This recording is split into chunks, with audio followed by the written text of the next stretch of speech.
బ్రేకింగ్లో చూస్తున్నాం. నేడు గ్రామ పంచాయతీల్లో కొత్త పాలక మండళ్ల ప్రమాణ స్వీకారం జరగనుంది. కొత్త సర్పంచులు, ఉప సర్పంచులు, వార్డు సభ్యులు పదవీ బాధ్యతలు స్వీకరిస్తారు. ఈ మేరకు సంబంధిత పంచాయతీ కార్యదర్శులు ఏర్పాట్లు చేస్తున్నారు. రాష్ట్ర వ్యాప్తంగా 1,205 ఏకగ్రీవాలతో పాటు 11,497 మంది సభ్యులకు ఎన్నికలు జరిగాయి.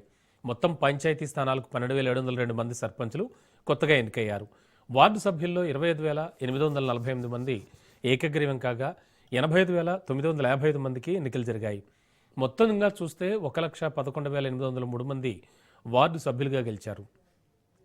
3 విడతల వార్డు సభ్యుల ఎన్నికల అనంతరం 12,702 మంది ఉప సర్పంచులను ఎన్నుకున్నారు. నేడు వీళ్ళందరి ప్రమాణ స్వీకారానికి ప్రభుత్వం ఆదేశాలు ఇచ్చింది. దీనికి అనుగుణంగా అధికారులు సన్నాహాలు చేశారు. రాష్ట్ర ఎన్నికల సంఘం నిర్దేశించిన నమూనాలు వారి ప్రమాణ స్వీకారాలు జరుగుతాయి. అనంతరం కొత్త సర్పంచులకు ప్రత్యేక అధికారులు బాధ్యతలు అప్పగిస్తారు.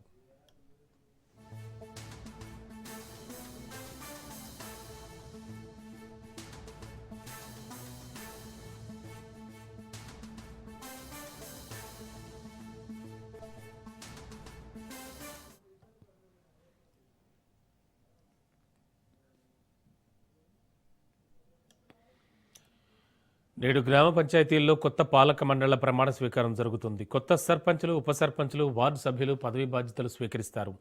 ఈ మేరకు సంబంధిత పంచాయతీ కార్యదర్శులు ఏర్పాట్లు చేస్తున్నారు. రాష్ట్ర వ్యాప్తంగా 1,205 ఏకగ్రీవాలతో పాటు 11,497 సభ్యులకు ఎన్నికలు జరిగాయి. మొత్తం పంచాయతీ స్థానాలకు 12,702 మంది సర్పంచులు కొత్తగా ఎన్నికయ్యారు. వార్డు సభ్యుల్లో 25,848 మంది ఏకగ్రీవం కాగా 85,955 మందికి ఎన్నికలు జరిగాయి. మొత్తంగా 1,11,803 మంది వార్డు సభ్యులుగా గెలిచారు.